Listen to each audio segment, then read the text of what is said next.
Good morning, everybody. It's a Fed day, and that's a rough day for trading. So we had some chops in the room that were decent. We had some that just sort of fizzled out.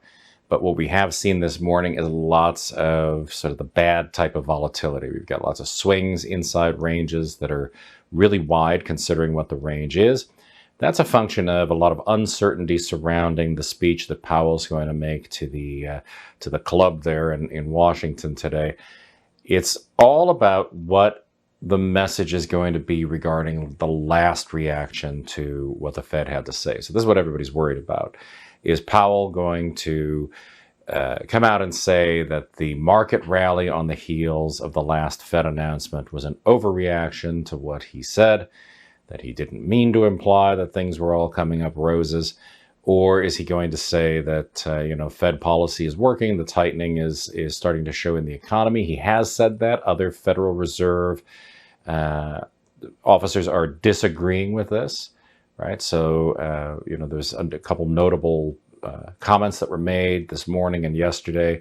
There's also stuff coming out of Europe. So if you read the Financial Times, if you read the commentary coming from other central banks around the world, the implication is they don't think that the tightening is working, and they feel there's been a disconnect between these economic elements that are generally very tightly connected and now don't seem to be connected at all.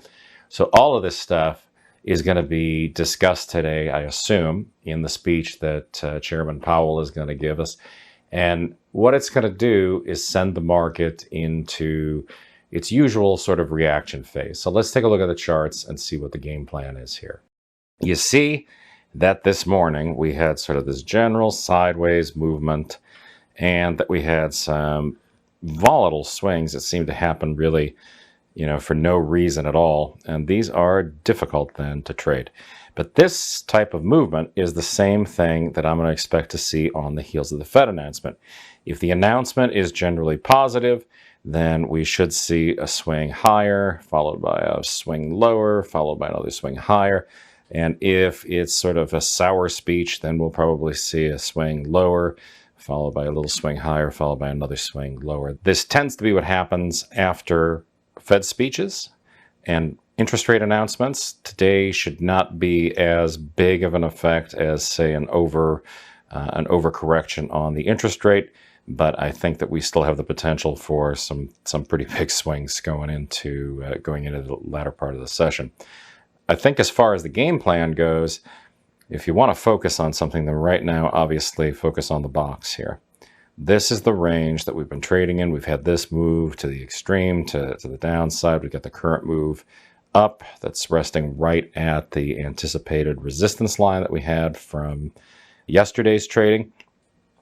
All of this implies that we're going to get more of this sort of excess volatility this morning. It's not really that stuff you can measure with the VIX. It's more bad volatility, a little bit unpredictable. But I would say that if we get up into the top of the range here, this is where we're going to want to look to fade the move back down into the range, and that this first line under central pivot is a logical place to say this is probably a target. Second line is an extension. And the third line, that's, maybe after the announcement if we test some new ranges. But right now, the trend is higher.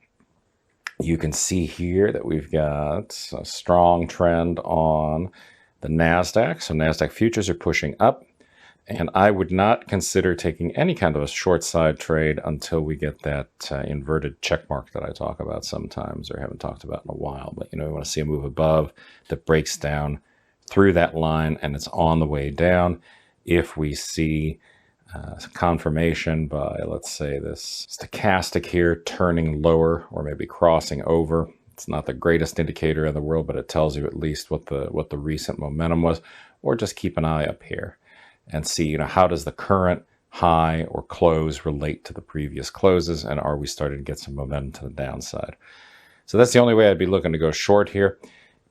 Realistically, if we keep seeing a push higher, then what you want to look for is a move that is sort of up and out of the current range and starts testing higher, and then pulls back and finds support here.